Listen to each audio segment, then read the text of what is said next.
Well, good evening, everyone. Hey, I'm Reverend Rebecca Burrow. I am the founder and CEO of Building Reconciliation, Inclusion, Diversity, and Gender Equity, also known as Bridge to our friends. And we are here tonight with a very special conversation. You have entered into the space of pride and Florida's prejudice. This is going to be an exciting conversation. I have been so looking forward to it. And normally I will start off with a whole bunch to say, but tonight I want to jump right into this conversation because we have five amazing guests who is going to inform you, teach you, and just help us understand better what it's like to be LGBTQ plus in the state of Florida. But let's be honest, a lot of things that's happening with civil and human rights for people that are LGBTQ plus is happening around the country. And yeah, to be honest, even around the world. So we want to make sure that we have time for this important conversation. So I'm going to go ahead and get my guests ready to come into the studio. Listen, at Tuesday Together Talk, we talk. So what I need for you all to do is get ready to get into that comment section, bring your comments. However, let me tell you right now, do not disrespect my guests, because if you disrespect my guests, I will immediately remove you from this conversation. This is time for a real conversation. So if you're not here to learn and contribute in a way that honors my guests and their human dignity, then you might as well say goodbye now. All right. So, with all of that being said, I have a couple of folks that's saying hello. Hey, Niall, thanks for being here. There's Carrie. Good evening. She's so excited to be here for this conversation. So, the rest of you get started talking on Facebook and YouTube. We're going to have some questions for you also. So, let me bring my first guest into the studio so she can introduce herself. Good evening, Avrienne. Hi, good evening. Good evening. Thank you so much for being a guest on Tuesday Together Talk. I am so delighted that you came in to share your experience, your life with us, and on the Tuesday Together Talk.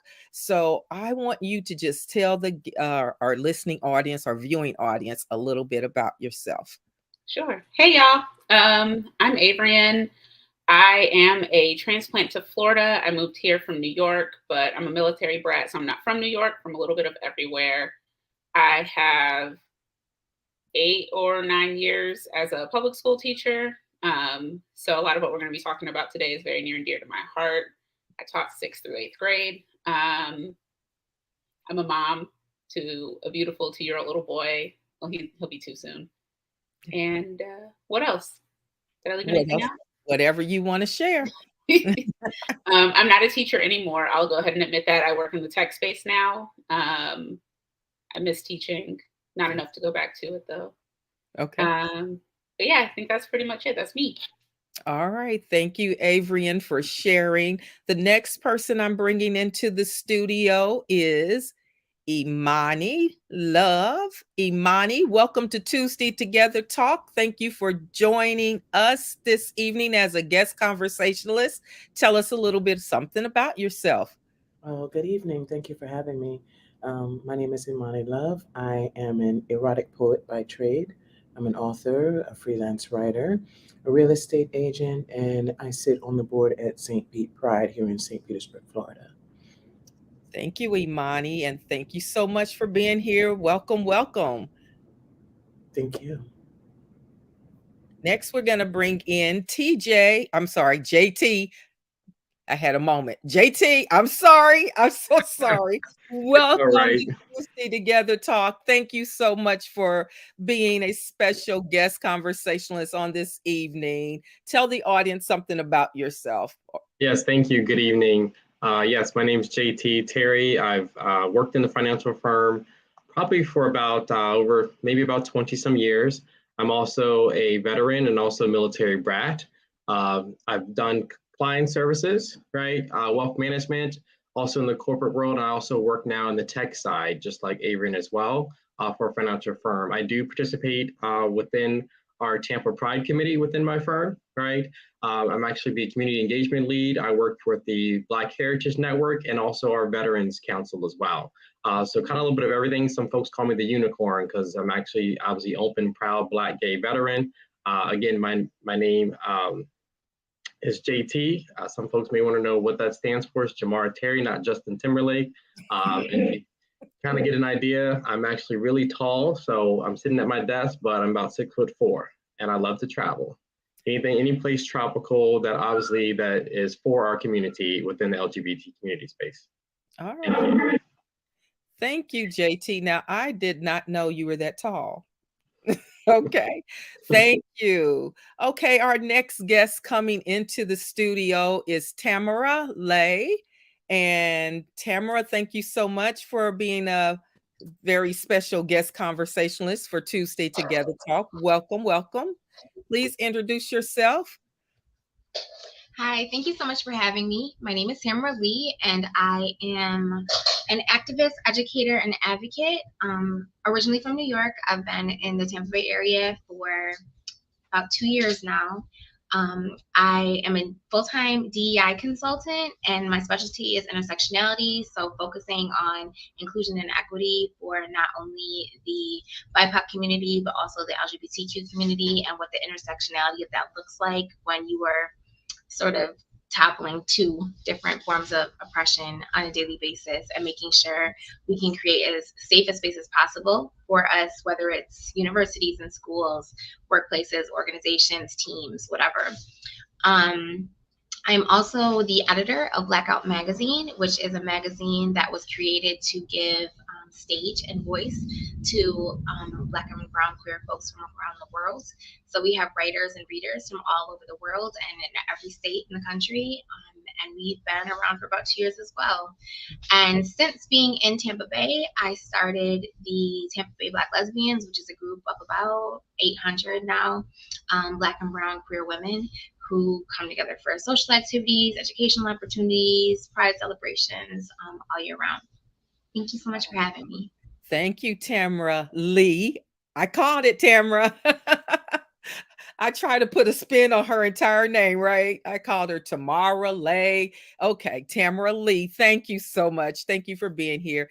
And finally, this next person is, everybody knows her on Tuesday Together Talk by this point, Miss Jerry Lee Brown. Thank you so much for joining us in this very special conversation. Jerry, please tell the guests something about yourself or whatever you want us to know. Good evening. I am Jerry, or Jerry Lee, my whole government name. Thank you, Rebecca, for that. Wife and mother of twins, boy-girl twins, 8-year-old twins. Free to anyone who would like to, take them for a while. It's summer. I've been in the education system for about over 10 years. And I brought all this group together. I don't have the accolades they do, but it's a great group. It's going to be a great conversation. Okay, Jerry, thank you so much for bringing this group together. And Jerry is absolutely right. So I consider her my co-host for this evening also. She didn't know that till now. But Jerry, thank you so much for introducing me to this wonderful group of people. Listen, Tuesday Together Talk audience, you're quiet thus far, but I want to make sure that you all respond to the questions that you see on the screen. What is the significance of Pride Month to you? That's the question to you all, Tuesday. And there she goes. So we'll start with Avery. So Pride Month, I love Pride. When I was younger, I wasn't out to pretty much anyone but a handful of friends. And so coming up and finally being an adult and able to live my most authentic self, my most authentic truth, I guess Pride Month for me is just a time to remember where I come from and also really celebrate the love that I see shared between other people. And of course, Pride Month, though, Pride started as a riot and a protest. And I think it's really important to remember that, especially in light of some of the legislation that we have coming down today in Florida, and also, I mean, across the country, across the world. Mhm. So I think the significance is a bit historical. It's contemporary. It's looking towards the future, trying to build the world we want to live in. And I try to make sure that pride doesn't stop at the end of June. It's got to carry you around. Good, good. Imani, what about you? What is the significance of Pride Month to you?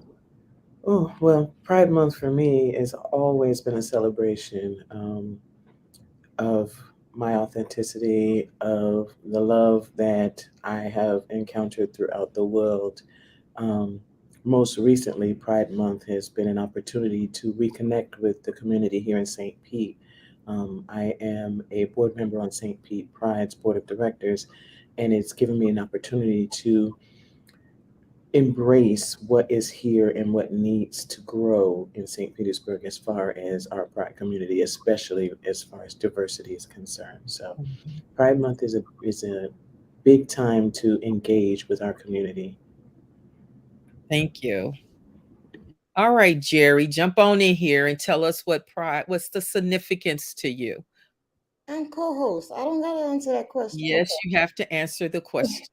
It's more of a reminder of those that paved the way for me, Mhm. and it allowed me to be who I am. Because it was a struggle for me to be here, and if it wasn't for those that Stonewall that started it, I would not. Yeah, So I celebrate it because of that. yeah, yeah, yeah. So, JT, I almost said TJ again. I'm sorry. JT. That's when I say, don't look at me in the mirror, flipping it around. I know, right? So I would say this, right? It's more of a time, one, to be grateful and thankful, right?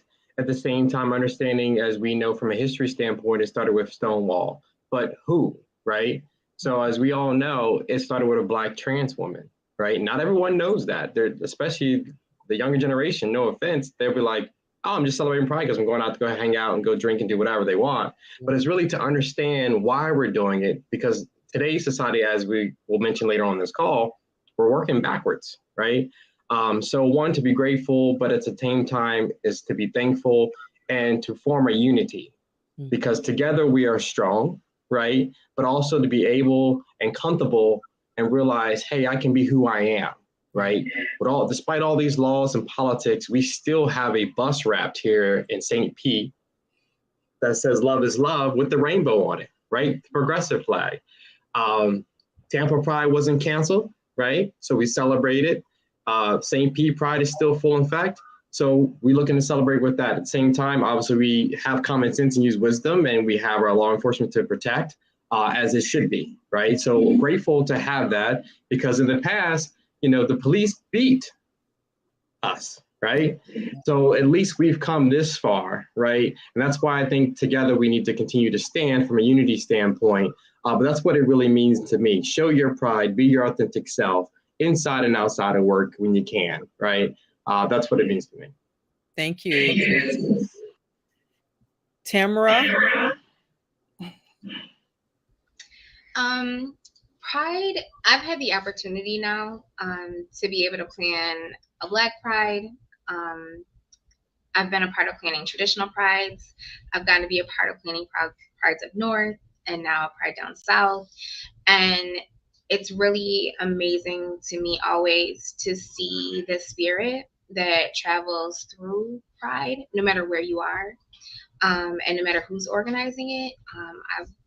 My favorite Pride on Earth is DC Pride, which is an amazing experience. And everywhere you go, it's different and special for many different ways, but there's just this current that runs through all of them. There's a spirit, there's an energy in the air when you go to a Pride celebration. And I always encourage people that if they've never been to be a part of that sense of community that you may not ever feel as strongly in any other environment. But I heard a lot of people say authenticity, and that to me is what pride represents. Um, it is a space where everyone there understands that they can be authentically exactly who they are in that space because they're amongst family. A lot of my work is about intersectionality, and I often talk about how um, often Black folks are too gay to be fully considered in the Black community and too Black to be fully considered in the Pride community, in the Yeah. LGBTQ community.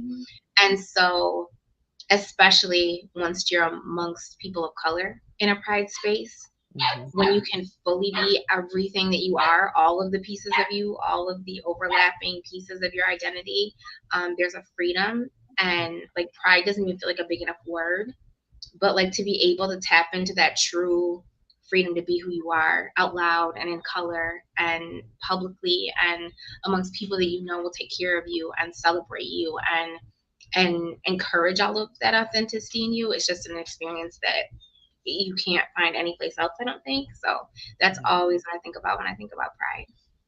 Thank you. Thank you all for your answers.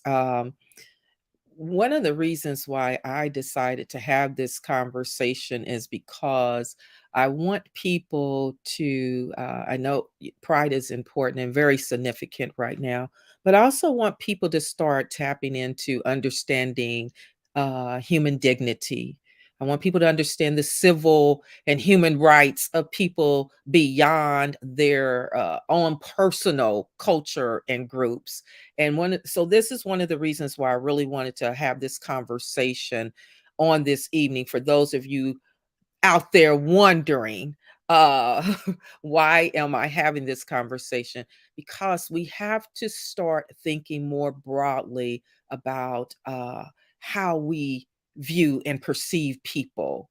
uh a violation of one's human and civil rights is a violation of all of our human and civil rights. So we need to start knowing better so we can do better. And then besides that, there's so much misinformation out here right now that is really, really it causes me to get a little angry, or a lot angry sometimes, because there's so much misinformation out in hopes of dehumanizing people and demonizing people, that it is causing division within the communities. So, and I'm talking about the Black community, especially specifically right now, but also in a whole bunch of other communities as well. So, all right, there's my spiel. That is as much as I will do for tonight, perhaps. But let me get to this next question, because I really want to dig into some of the things that have been going on related to the laws and things. So you all have told me the significance of pride to you. How has the new anti-LGBTQ plus laws impacted pride events and how you participate in those events? So let me go back to Avrian. Has any of these new laws, especially around here in Florida, impacted how you participate in pride events or the events themselves? So I'll be honest, I have not had the opportunity to participate in Pride events this year so far. I've been doing a lot of traveling this month, but even in just thinking about what I may want to participate in, there's been somehow both a fear and a boldness. Fear that, I mean, I'm a Black queer mom, and my partner is downstairs with the baby right now, but just thinking about right now, they're coming for my trans brothers and sisters, guns blazing, but that's inevitably going to trickle down to families that look like mine. Right. And so there's a fear there to wonder, am I safe here? Should I be at these events? What's going to happen here? There's also, I guess, a bit of fear for who else is at those events. We live in a state where the crazies are not afraid to show they're crazy. Yeah. But there's also, I think there has to be a sense of boldness, and you have to participate as you're able, because when I remember growing up, Pride for me was sometimes, in many cases for our youth today, still the first time that they see people love like they love. And if we don't show up, then they can't show up. And if we don't show out, then they won't show out. So I think there has to be a sense of boldness to attend events and to participate. Yeah. So I'm currently looking forward to participating in some events as the rest of the month wears on. Okay. Thank you, Adrian. Tamara, what about you? I feel like I'm the wrong person to ask this question to because my answer is not going to be representative probably of a lot of people. So I don't want to downplay Well, the this is level. Tuesday Together Talk. We're here to just talk about it, whatever it might be. So Right, please right. share. No, I don't want my response to downplay the very real fear Okay. that people are very justified in feeling. Right. Because my answer is absolutely not. Mhm. I am at this point pretty much gay for a living. Like it's everything. It's part of everything that I do and everything that I am. Um, public to an umpteenth degree. And so, no, absolutely not. It doesn't deflect me at all. We threw a pride party this past weekend that was phenomenal and filled with nothing but beautiful Black and brown people celebrating their pride. So, no, for me, it doesn't. But with that being said, you know, there currently legislation that is passed in the state of Florida that has threatened even the existence of Pride happening. There's been bills passed that are very, very thinly veiled that attack drag performances and the ability to do like family days, like St. Pete Pride just hosted, and having drag shows. And there's been Pride performances and Pride celebrations canceled all over the state. Mhm. And so, don't allow my answer to sound like there's not reason for concern or that we are not that our existence is not threatened in this state, because it absolutely is. However, much like the Black community, I think the queer community has very much learned how to be the rose in the concrete. And so, even when pressed into corners and the smallest places of sunlight that we can find, we bloom. And that's what Pride is currently doing in Florida. Like, these celebrations are still happening. I will support every single one that I'm able, push all of them forward, and show up as Grand Marshal with, you know, my flag flying in the air. Mhm. Because I think it's so important for those of us who aren't afraid Mhm. and who are willing to take that risk on the behalf of the people that cannot and who do live in fear every day, to show up as loud and as proud as possible. And it probably means that I'm also crazy. However, it's the role in life that I've chosen at this point, to be that vocal person in face. And so I will scream it from the mountaintops for every single person who isn't in the position to do so. Okay. Thank you. Thank you. Courage. Courage under fire. Imani, talk to us about this question. How has the new anti-LGBTQ plus laws impacted Pride events, and are you and how you participate?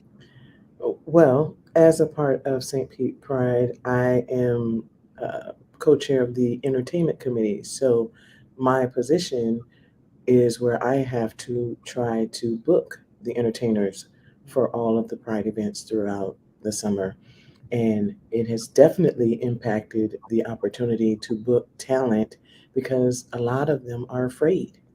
You know, we've had drag performers basically say, I'm not sure if I'm comfortable with coming out to Pride because I'm being attacked. You know, the most recent trans march up to Tallahassee was just the tip of the iceberg for what the drag performers are trying to overcome when it comes to the latest legislation. Um, Here at St. Pete Pride, we are not stopping. We're not backing down. We are booking any and every drag performer, trans performer we can. Our Pride Court consists of a Miss, a Mr., and a Mix to include non binary persons into our Pride pageant, and it has been overwhelmingly successful. Our most recent event on Saturday was Family Day, and um, it was overwhelming how many families came out to enjoy and show their support and just embrace the love that they have for this community, and especially to interact with the drag performers. There were children who were excited to tip the drag performers and running back to their parents and asking for more dollars to go and tip. Like that's what Pride is all about when it comes to families and community. As many people have said, drag is not a crime. and we're not going to allow it to be portrayed as such.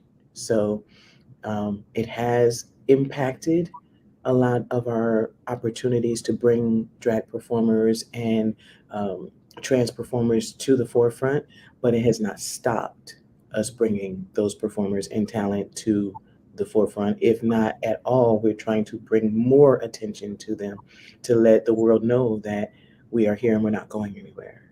Yeah, yeah. Thank you, Imani. I, I, I, I like that. What do you think is the?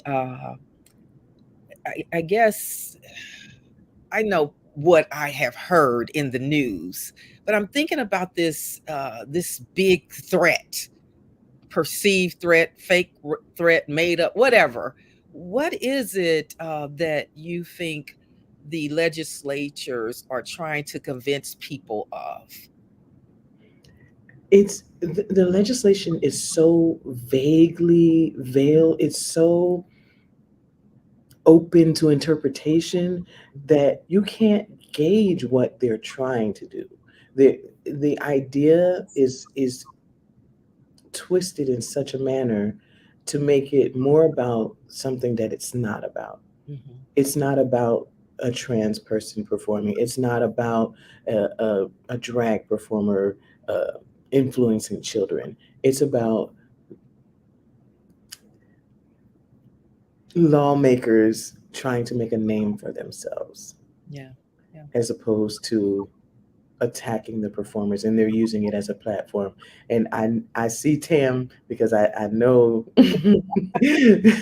I know Tam has more to say about this because she and Mhm, I work very closely with St. Pete Pride in the same circles dealing with this. So mhm. Tam, I'd love for you to chime in here because we did a voters registration drive speaking about these challenges for TBBL. So Tam. Okay. So one thing I want to say is I was actually this is counterintuitive to this conversation as well. I feel like I'm having this weird Twin Peaks experience in this conversation, but I've been having a lot of conversations with people about the fact that there's two Floridas. So it's no secret that DeSantis is running for president. And so a lot of his agenda is to be able to rally the crazies to give him baseline support. Like, Mhm, I don't know that he even believes half the stuff that he's doing right now, but outside of Florida, as much as we see DeSantis in Florida, the rest of the country doesn't know who he is. And so him, opening a new Publix is not going to make national news. Him outlawing drag does. And the faction of people in this country who flourish in hate and support it and have felt disenfranchised from a national government that had a black president and has made so many steps towards progressive movement. Like there were more progressively protective equality bills passed in 2019 at 2018 and 2019 than there ever had been before. And so you have a group of people here who feel like they're losing ground quickly. The nation is getting browner, it's getting queerer, it's getting all of those things, and they're afraid. And so the best way to try to get yourself elected, which Trump did masterfully, was rally all of these people to mhm, say that he can be their voice. And I think that DeSantis is following the same playbook. So what's unfortunate is what many people are taking as like the gospel, like he's being mm, protective of these certain inalienable rights that people feel like they're losing, is really just using those people as well to get him from point A to point B, which is the White House. And so unfortunately, Florida has become sort of the sacrificial lamb in yeah. that. And this is just a platform for him to be able to bring himself to a national stage in a way that he has no other opportunity to do because he does Mhm, not perform well nationally. Like if you look at the poll numbers, he does not do well outside of Florida because Florida, mhm, he can sort of puppet master his way through, you know, media and mm, whatever. He doesn't have that opportunity nationally. So he has attempted to sort of make us, his example of what a whiter, straighter, more cisgender country looks like, which a yeah. lot of people, based in ignorance alone, are very, very afraid of. They feel, a white cisgender community of people being our country has existed off of racism and homophobia and transphobia, and Mhm, that's how they've maintained power since America began. Like that's what is built into the fabric of this country. And so if you try to gather the people who don't believe in those things, that progress, that equity, then that's a great way to build a group of people that are willing to, storm the Capitol and, Yeah. commit espionage and all of those things. So a lot of this is a political ploy Yeah. that unfortunately not only just, white folks have fallen victim to, like the strongly based Black church community Yeah. has voted for Trump, Yeah. despite the fact that he's attacking diversity efforts and funding in schools, despite the fact because they're scared of trans people Right. and they're scared of gayness. And You they're being convinced that queerness is like taking over the world. Like, it's just rallying people who don't know any better. right. So what I do think is important in saying, though, is there's over 625 legislative pieces floating through Yes.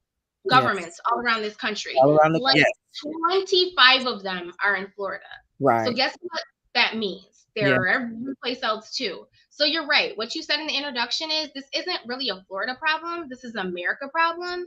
But right now, Florida's on the stage. And so Yeah. how we respond and how each and every single person responds, how they vote, what they believe, what they say and they support, will write the story of who Florida is. And I'm hoping that the Florida that we experienced during Pride, and the supportive people that show up at St. Pete Pride and vote against these legislations are the people that really end up being the final story of what Florida is, because the everyday real people Florida aren't what we look like on the national news. Let me let JT jump in and respond to this, because all I know, JT, is that when someone was running for governor, they had a commercial out with the person, had their kids reading a book by the same man that has, admitted to grabbing women in their private parts without permission. And he had his children on TV celebrating all, with the book and building the wall and all of that. And so on the one hand, we have a governor that's, has created all of these laws and enacted these laws against people that are trans or drag or LGBTQ plus, just across the board. And on the other hand, this is the same man that sits and celebrates with his kids reading a book by a man that says it's okay to grab women in their private parts without their permission. So how do we can't reconcile the two, because we know that what the ultimate the ploy is. But how can we make people more aware of what the false narrative to create someone's platform, or hopefully getting them into the White House? I agree. So that's a great question. I do see we have other questions we'll get to shortly. The biggest problem is everyone wants to nickel and dime and frown and turn a deaf ear to our community, right? That's the first problem. But they need to understand, when we say liberty and justice for all, it's supposed to be our freedom. It's everybody, right? We've had very few people in whatever said, let's just say the representatives within the White House, whomever, where they say, just leave them alone. Leave us alone. We're not bothering you. We're not telling you, oh, bring your kid to brunch and see a drag queen and see them strip, because they're not. They're not. Nobody's doing that, right? But instead, people can go take their kids on a Sunday to Hooters because it's okay for the men and the children to look at the person's boobs. Flat out. It's okay to do that. It's okay for the kids to go to a nude beach and see it all. But a drag show fully clothed, right? They take one video, who knows where that video came from, and leak it and blast it and say, oh my goodness, this drag queen just did this in front of the kid. How did the kid get there? Did the kid drive itself there? No. The parent or somebody took that kid there and brought them there, period. So to say, oh, well, this is a law for the parent. No, it's not. If you have a gay family and wants to bring their kid to whatever gay organization or a straight place, let's label it that way, the owner is straight, but he supports and he's an ally for our community for brunch, then let that family do what they need to do. You don't need to make it a law. It's called common sense, right? If are you gonna go tell your kid, yeah, you can go see this rated R movie, but let me give you a fake ID because the cop's gonna be there to check your rated R movie. No, anybody goes to see a rated R movie now because we don't have that law technically in place or enforced, right? So the fact that we have all these laws in place, and I see Jack put a question out there as well, we have to stand together, speak up, call the bluff. We're not doing that enough. We need to fight back more. People are obviously, I know we're coming up on the whole versus fight or flight. You leave, you're letting them win. You're letting them do what they want, right? And it's a shame because at the end of the day, someone goes, well, what about my kid learning this? Okay, you are in charge of your kid where your kid needs to go and be taught. The moment someone says, well, let's teach sex education about how someone's going to be pregnant versus not to be pregnant, whatever the age may need to be where someone may decide, right? Let's just say it's going to be in middle school or it's going to be in high school. Something's going to be taught there. It doesn't have to be heterosexual being taught. You make it for everyone, period. Because somebody in that classroom is not straight. Yeah. And then they feel they don't belong there. Mm-hmm. And then what else happens? They kill themselves or they can't go home. They feel rejected. Mm-hmm. So it's better to save a life. They speak that they're pro-life, but then there's bullying and then people are killing themselves. Right. So are you pro-life or you're not? Are you picking and choosing, right? Yeah. If someone was to pass away or is in bad care, right, and they need to donate something like their organs, you need permission. Mm-hmm. Well, shouldn't you be asking permission what you're doing with a woman's part? No, right? So these are the things that it's like picking and choosing. It's like taking back the olden days where X needs to be in charge at the top at all times. Back to what you guys said earlier, it's becoming too brown. Oh my gosh, we have a Black woman that's our vice president. Oh my gosh, right? Freaking out. Get over it. You know what I mean? And honestly, I just hope our new generation really builds up, comes together, because the majority of our kids nowadays are going to be mixed of some sort, right? And it's going to make this change. And yes, Florida was a swing state, Jack, and it needs to become that again. North Carolina is a perfect example. It's always switching back and forth. Our country's divided. It literally is 50-50, right? You got one person who's, oh, I'm gay. Oh, they're gone woke. Oh, they're interracial dating. They're gone woke. Enough, right? The media doesn't help. We all know that. And it's all about getting the true facts. And honestly, we never get someone down the middle, which is another problem. They don't get the support. They don't get the funding, right? But what happens is so many people from different areas within our country, majority, that are retiring with their money, coming down here and keeping it red, right?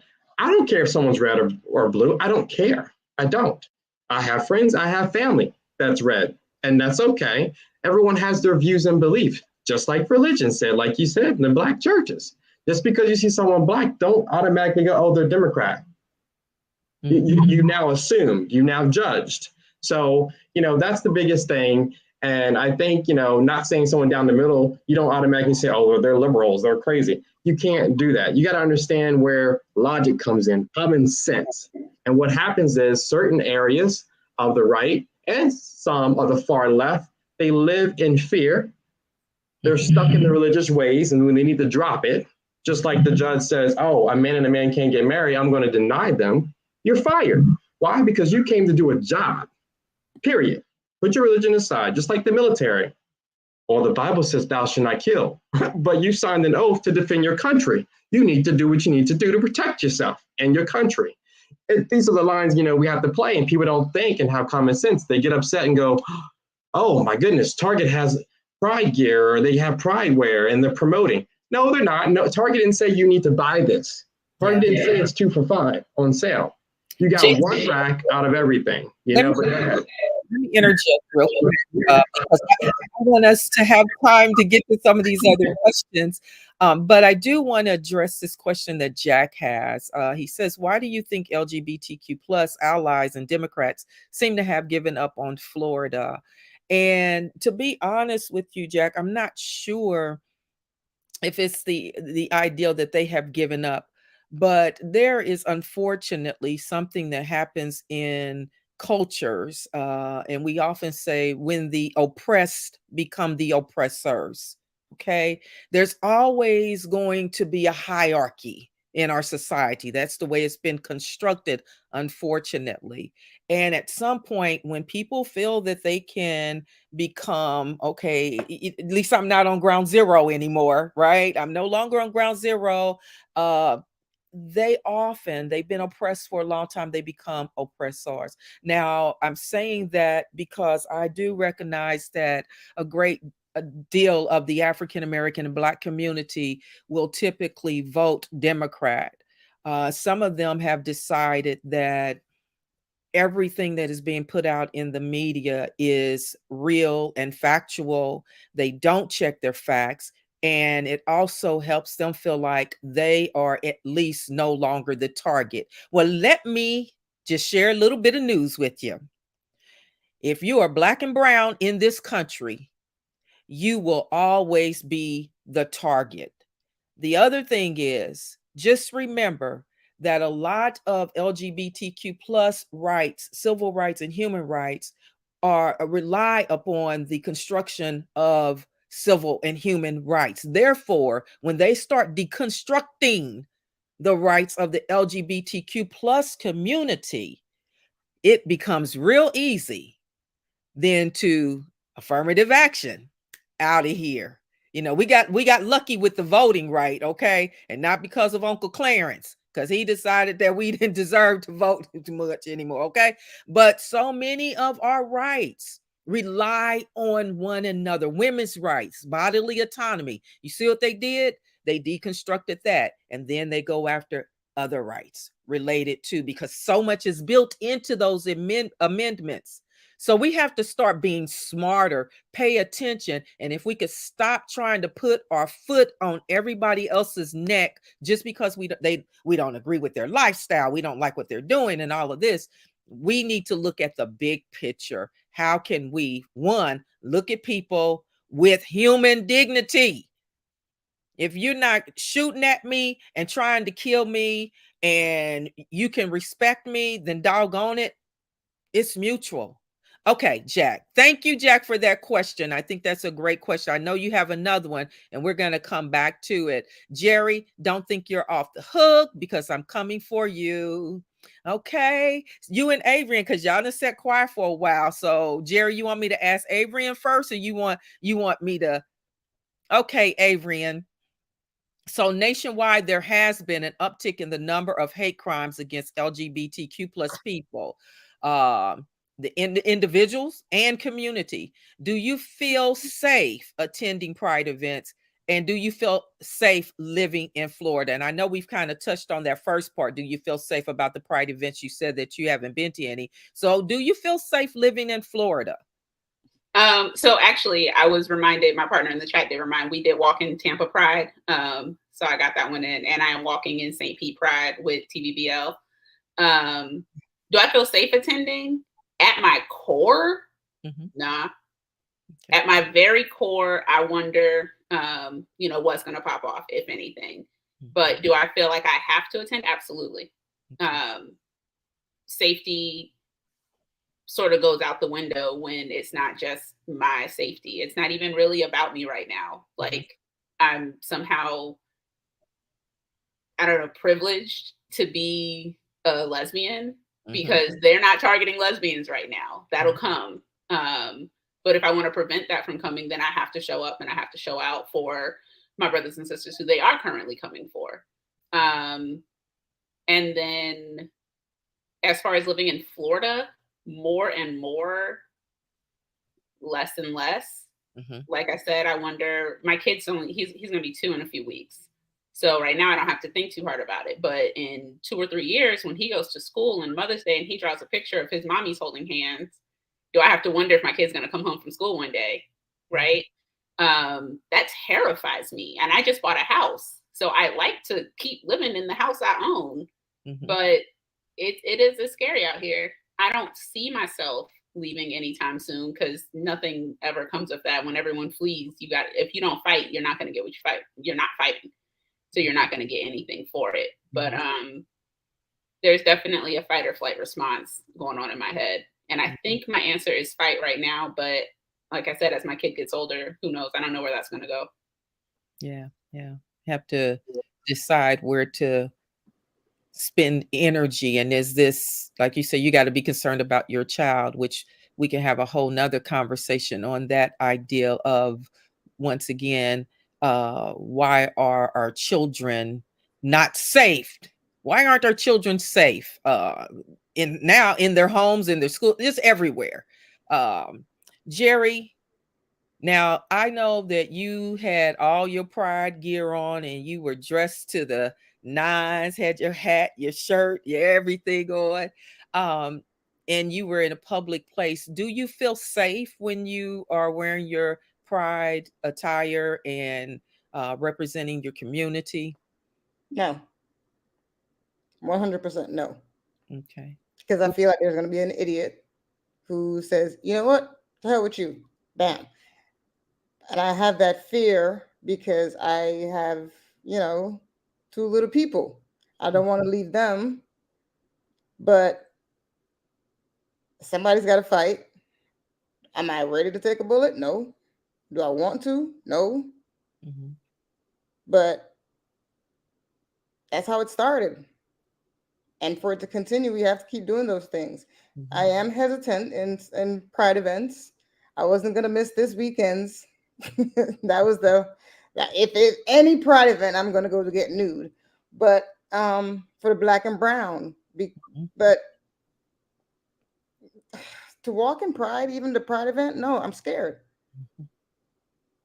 If I wasn't out of town, maybe I would be. I would go, but I'm using that as my scapegoat. I'm going to be out of town. But no, I would have fear if I were to walk in that because you have people that are, like Avon said, that are within the camp who will also just do some stupid crap. So, yeah. Yeah. We have, unfortunately, we live in a culture of gun violence. And then in addition to that, we have all, they've poured on so much more where y- you don't know when to feel safe or not feel safe. So it takes courage just to walk out your house, period. But then you add these other layers onto it. And some of that, Tamara, is what we were talking about, the intersectionality. I want you to talk a bit about that, Tamara, and then I want to move to I have a great question for Imani and JT. But Tamara, I want to talk about the Equality for Florida and the Human Rights Campaign. The NAACP and LULAC recently issued travel advisories for people who identify with these groups and planning travel or moving to Florida. Now, all of these groups represent that intersectionality that you mentioned earlier of race, ethnicity, and sexual identity and orientation.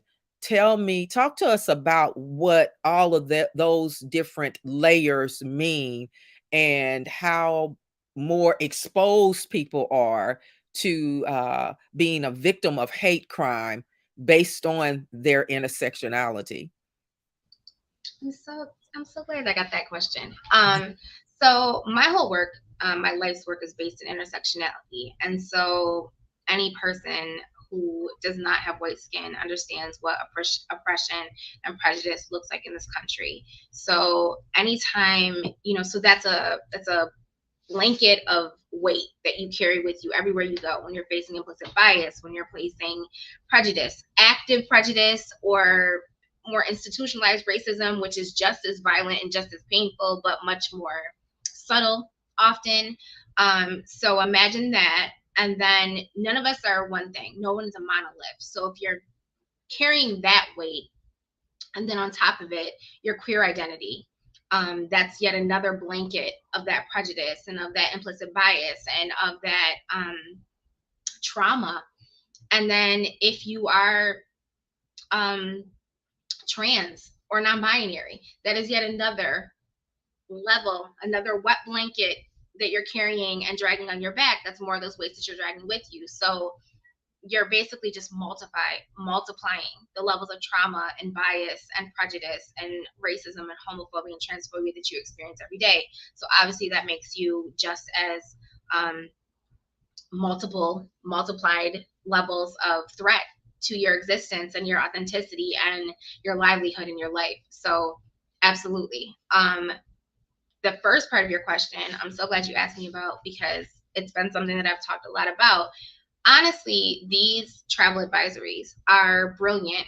It shows that organizations are fighting the smartest way possible to stop this legislation from happening, because they are in fact economic sanctions being visited upon Florida by saying, don't bring your conferences here, don't bring your family here to travel.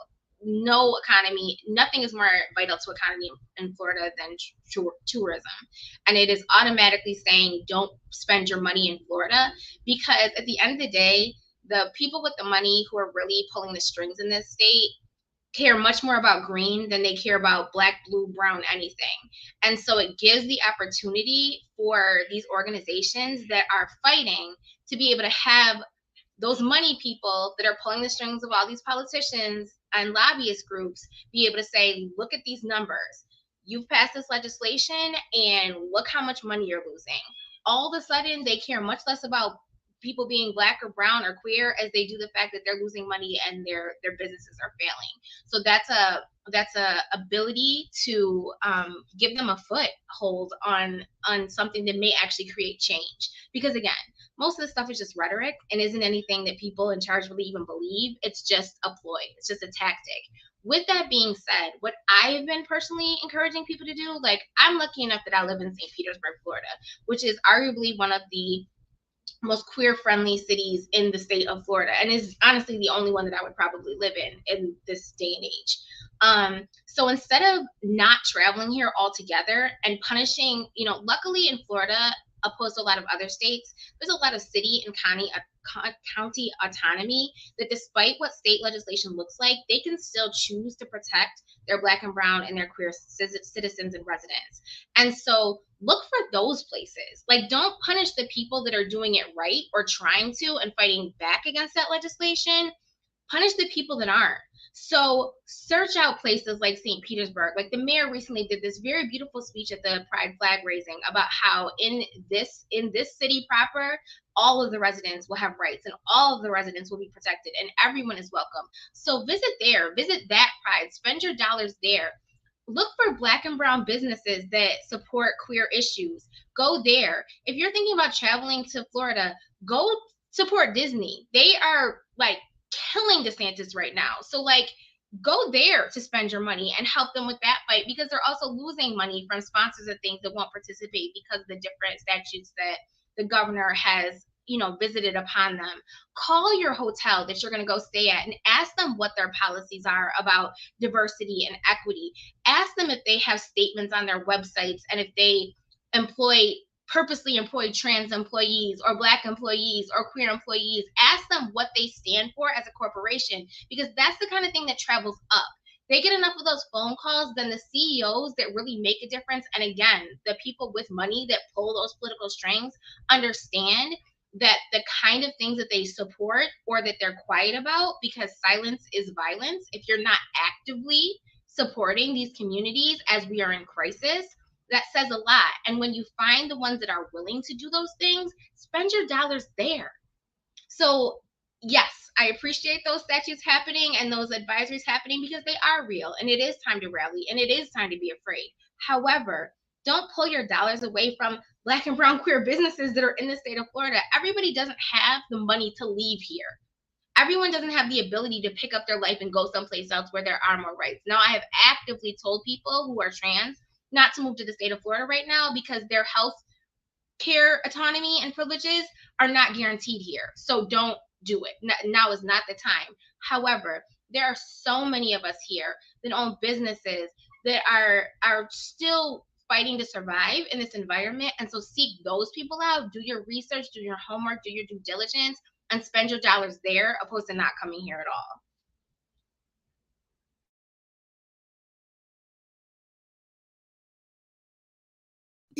I never mute myself. So I'm trying to mute myself for the first time and it's not working out too well. Okay.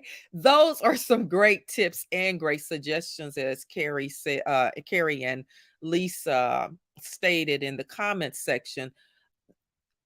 It's so important for us to be smart in how we protest, right? because one of my concerns was that there will be communities that really need that income to sustain their jobs. And so we don't want to put them out of work. But hey, let's find those communities and let those, places be where we visit, where we spend our money, where we support those businesses and things in those areas. So thank you so much, Tamara. That was well said. JT, I know you think I have just forgotten about you and Amani, but I got something for you all. I want to know, um, JT, this is your question. And Imani, I want you to start thinking about helping us understand this anti-drag show bill thing a little bit more. So I'm going to ask JT this question and then I'll go to Imani.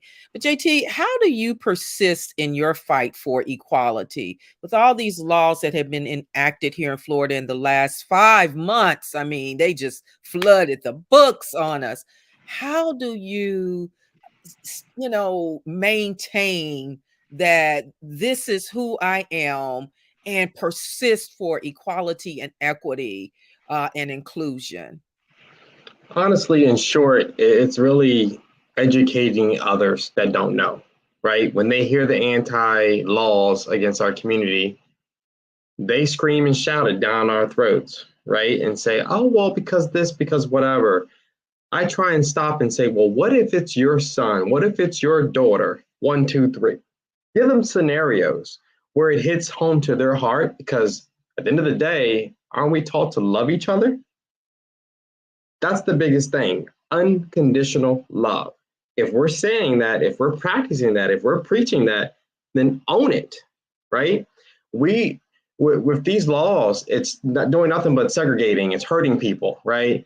And obviously, hurting people hurt people, right? If our governor was raised in Dunedin, now all of us on this call love the town Dunedin.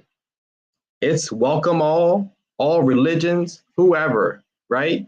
Brown, blue, orange, whatever, we all come together in Dunedin, right? There's drag shows in Dunedin. What stirred the pot? I don't know, right? I don't know that man personally like that. But if you were to tell that to somebody that's a Florida native and say Dunedin, so it's just something else. So at the end of the day, I would say this. It's sad. It really, hits near and dear with the heart. But I try and educate the folks that may be pro and that may be not understanding, not educated. I push it on them. And I just keep pushing on them till they start getting it, right? And that's something that we just have to continue to do, right? And not ignore it, not be silent. That's one thing. You just can't be silent, right? And I am obviously pro for the fight, right? At the same time, use wisdom. Be aware of your surroundings. Be aware if you're scared, we might need to find ways to protect ourselves, right? I agree with what Jerry said earlier about the parade. I am all for attending the presence to watch it for a little bit, but at the same time, I want to go. I don't want to drink. I want to be 100% alert, right? Because I want to protect myself and my own, right? At the end of the day, because again, we don't know these crazies. We've seen what happened in Buffalo. It's been 7 years, almost today, right? Since Pulse. We don't need another Pulse event. We don't need one that's worse. But instead, they're making these threats. They're taking things and being destructive, all because of these laws. They think they're the law now. Oh, what's a law now? You shouldn't do this. So there goes the Pride stuff in Target. There goes the beer can and Bud Light, all this other stuff. Why, right? At the end of the day, what you said earlier, green is the color, right? So you had these companies have reneged, probably violated some contracts where they've invested in this person or their merchandise, and now they're like, oh, we're losing money. Oh, so now is this what the big picture is? It's about money. So at the end of the day, that's the part where we have to, I'll say, continue to pray on all of that, obviously. But at the same time, let's use our wisdom, continue to fight. And yes, I agree, those of the transgender community that want to come to Florida, let's take a pause until we get there and kind of reverse those medical things. Because today, and I've seen people, even coworkers of mine, are being denied medication. They're children that are pretty much of age, 17, 18, old enough to know common sense, right? I've been turned away, medication stopped. You can't stop someone's medication while they're transitioning. You just can't, right? So now they have to find other ways and do an emergency leave, emergency move. This is sad. So she's trying to fight. I know 3 people from what I've heard. Again, that's the media that have put up the fight. And guess what? The leader lost. So I'm glad because someone in Supreme Court has said, wait a minute, this is not equality, right? We're nicking and picking again, and we can't keep doing that. That's the interesting piece about all of this because most people don't realize that, they talk about no gender affirming care. And they also talk about no uh, genital changes and all of these other kind of genitalia changes and all this kind of stuff for kids. And I'm like, most people don't realize that a lot of affirming care happens over certain age period, and we definitely don't do any changes of any child's genitalia. And so, for them to even create laws makes people think, oh, they're allowing children 5 and under. Okay, I'll say for those of you that know the terminology, sex change operation, because that's what it's mostly known as. That's not a reality for small children. And so that was just a lie that was pushed in order to make people afraid. The whole Target thing. How many years has Target been putting pride merchandise in their stores? How many years has it been and nobody has said a word? And all of a sudden this year, now people are afraid, and even the employees are afraid because they're being confronted in the stores. My point is, the governor has told you all to go to sleep for a reason. He don't want you woke for a reason. Now, if you are not awake for education, that means you are sleeping with dumb down. And that's what's happening in this state, especially. The governor wants you dumb as a box of rocks for a reason. They don't want you to be a thinking person. They don't want you, especially, to do any critical thinking, because if you don't think, then they secure your vote. That's just the bottom line. If you're not a thinking person, they can convince you of all things stupid and get your vote. So, okay, Imani, I've ran my mouth enough. And Avery and Jerry, we're coming back around to you because we have enough time to do that. Imani, talk to us about this. I got my I'm trying really hard to keep my opinion or my thoughts on why this law was implemented. But let me go ahead and get you to tell us a little more about this anti-drag law that this guy here decided they him and his people enacted. Um, it's called Protect the Children, which is basically a lie. Like the whole concept behind it is incorrect. Um, oh, I was seeing the question that popped up. It basically it has a lot of verbiage, basically saying that children in performance spaces are influenced by performers showing genitalia or nudity or um, anything of the adult nature. They're basically saying that drag shows are considered adult entertainment, which is inaccurate. Um, as JT said, just like going to Hooters, it's a very similar thing. Only in this particular case, it's someone who is transgender or portraying someone of the opposite sex that is causing a conflict in media, mainly, not necessarily in the communities, because drag has been for decades and decades. I mean, when we were kids, drag was on our cartoons. How many remember Bugs Bunny dressed up, or Elmer Fudd in a dress, things like that. So um, the concept is laughable, honestly. And as it goes on, like I said, we're not stopping Pride celebrations from having drag, and drag brunches are continuing in very many spaces. The issue with the legislation is that venues don't want to host these shows because their licenses for liquor licenses are in jeopardy. They don't want to lose their business. So what a lot of the businesses are doing is either making their venues 18 and up so that they're not affected, or just discontinuing their drag shows, which is a problem. There are venues that have been all ages for as long as they've been in existence, and that now, in order to protect themselves, have made themselves 18 and up throughout Pride season or throughout anything having to do with drag, which is again hurting their bottom line. And like Tamara said, green is the golden color. So when it comes down to the anti-drag legislation, it is just smoke and mirrors.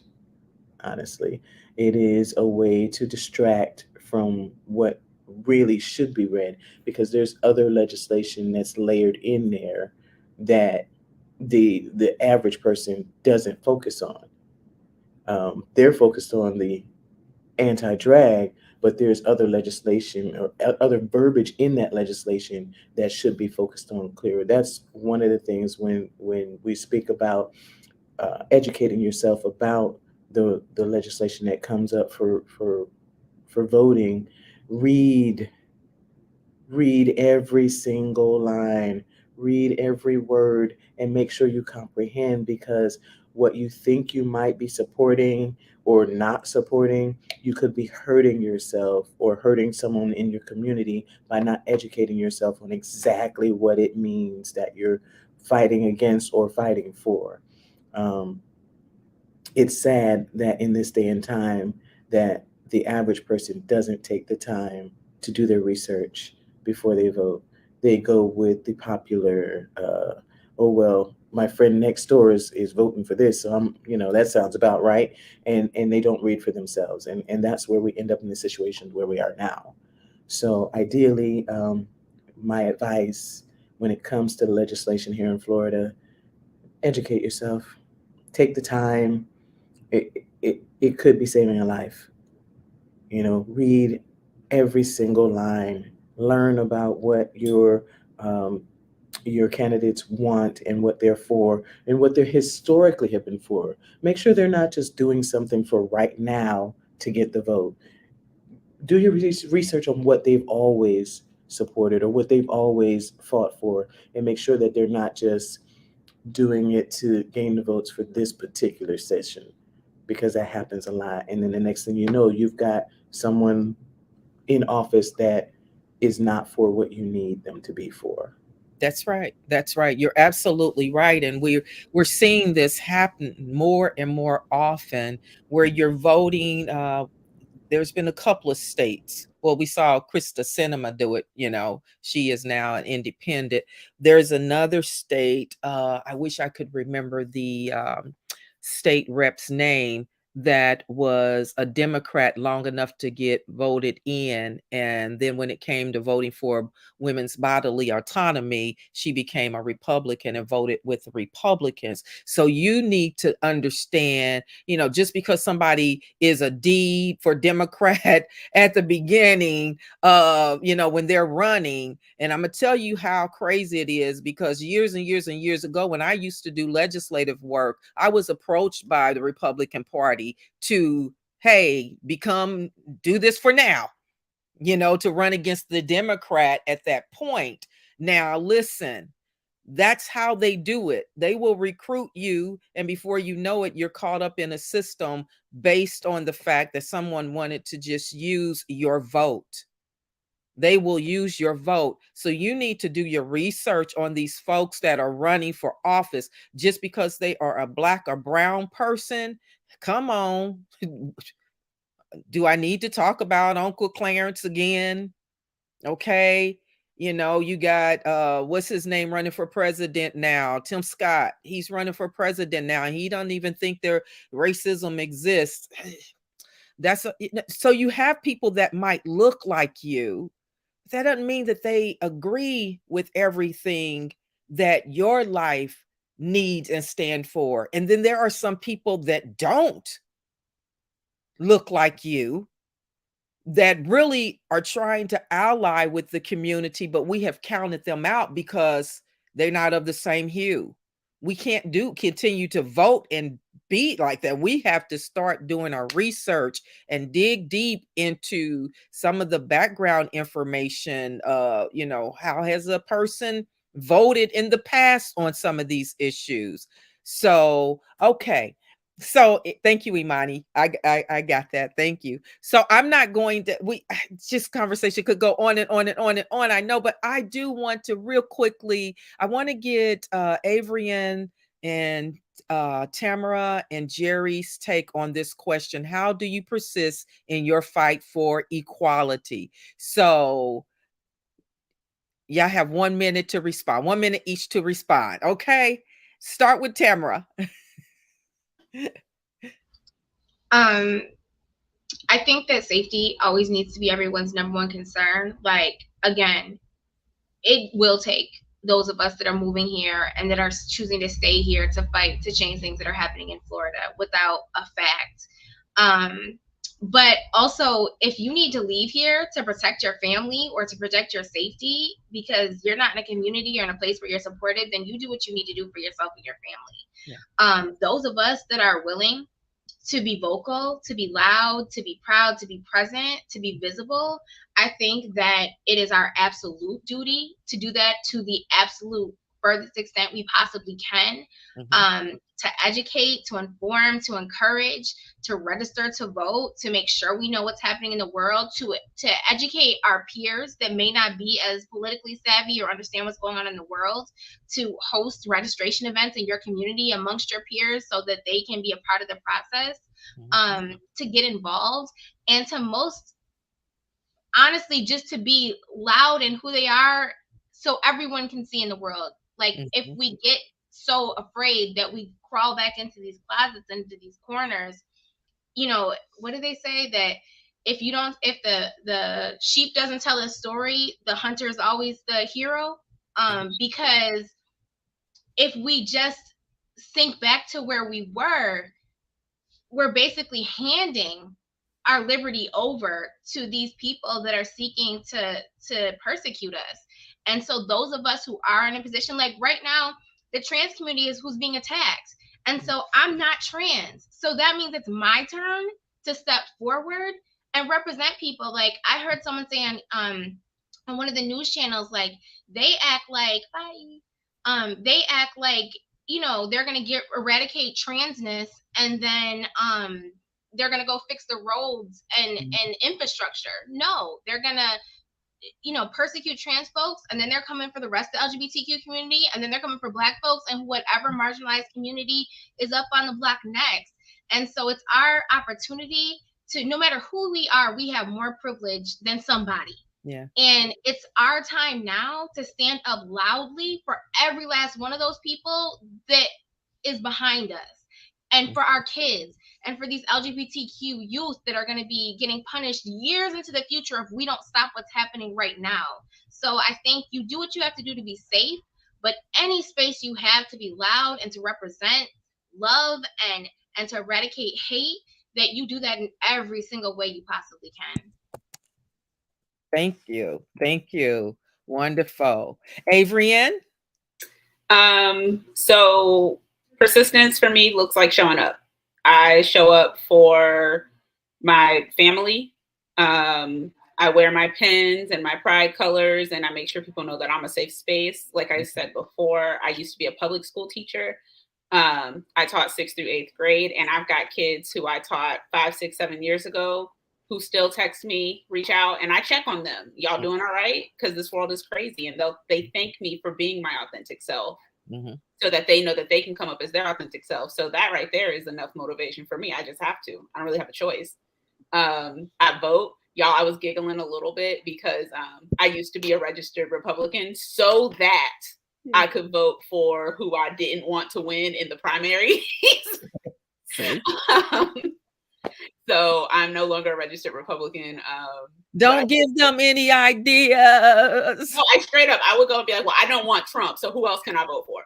And try to get anybody else up that ticket. I protest. I've protested in Black Lives Matter protests. I go to Pride events. I march. For me, persistence is really just about showing up in every way on every day that I can. Yeah. Thank you, Avrian. All right, Jerry Lee Brown, you get to close out this conversation. For me, that looks like, pretty much what Averin said, just showing up when I can. Again, I also work, in the education system, and I get kids come up to me, Miss Brown, are you a boy or a girl? I'm like, what do you think? And, they really sit and look at me and they go, you're a girl, but I like your style, or, something towards that. And then those kids, some of them are like, I kind of want to be like that. So, it's just showing them that I am a safe place as well. So for me, it's more of the kids that I show up for. Yeah. Yeah. Thank you. Listen, now the audience was quiet tonight, so I'm hoping that they were quiet because they were taking this all in. The truth of the matter is, I could probably have each of you on here individually, uh, so we can dig a little deeper into this conversation, because it's really all about human and civil rights. Okay. I appreciate, and I will say courage again, because I think no matter who you are, what you do, and you come on to a public space and speak from your lived experience, it takes courage. So I appreciate your courage for being on tonight and sharing with the Tuesday Together Talk audience. Thank you, audience, for being respectful. And I appreciate you all so much. Now, is there anything anybody else has to say real quick before I close this thing out and we say good night? I just want to say real quick, if you are trying to research candidates, Vote 411 is a great resource no matter where you are in the country, to be able to look at people's voting records, to be able to look at bills and see what they really say, what they're really about, to really educate yourself around making informed votes. Okay. Thank you for that, Tamara. All right. Now listen. We have a few thank you. Thank you so much, panelists, for being on here. And thank you, Jerry, for pulling this group together. I asked Jerry real quick and they agreed real quick. So thank you all so much for spending this evening with me. I am Reverend Rebecca Burrow. I am the founder and CEO of Bridge, Building Reconciliation, Inclusion, Diversity, and Gender Equity. And you can follow us. Make sure you follow us at Reconciliation and Equity on Facebook, Instagram, YouTube. I don't know, whatever else. We're on a few things out there, but you can find us on our website at www.reconciliationandequity.com. www.reconciliationandequity.com. We talk all things inclusion and equity and diversity and reconciliation. So thank you all again. Now listen, real quick before we go, I need to let you all know that tonight is the launch of the Tuesday Together Talk Take Two private group book club. If you want to be a part of the book club, you must be a part of the Tuesday Together Talk Take Two private group. Now, listen up. For those of y'all that aren't participating in the private group, but you want to be a part of it, I'm getting ready to take your name out of the group because you're taking up space. The group is designed for us to interact and talk about some of these difficult subjects in a safe space where everybody won't be in our business. All right. So if you're not participating, please know that I'm going to start cleansing the roll. So the other thing you should know is that the book we're going to read from now tonight, June 13th through July 11th, is W.E.B. Du Bois. W.E.B. Du Bois. Yes. The Souls of Black Folk. You can find it everywhere pretty much. throughout the week, we're going to ask a question. We'll have a couple of discussion questions that you can interact with one another. And then on July 11th, we'll come together and we'll do a Tuesday Together Talk book club conversation for everybody to be a part of. All right. There'll be more information in the private group. So if you're not a part of it, that's your fault. You're missing it. All right. In the meantime, good night, everybody. Thank you to my very special guests. I appreciate y'all more than you could possibly know. Good night, everybody.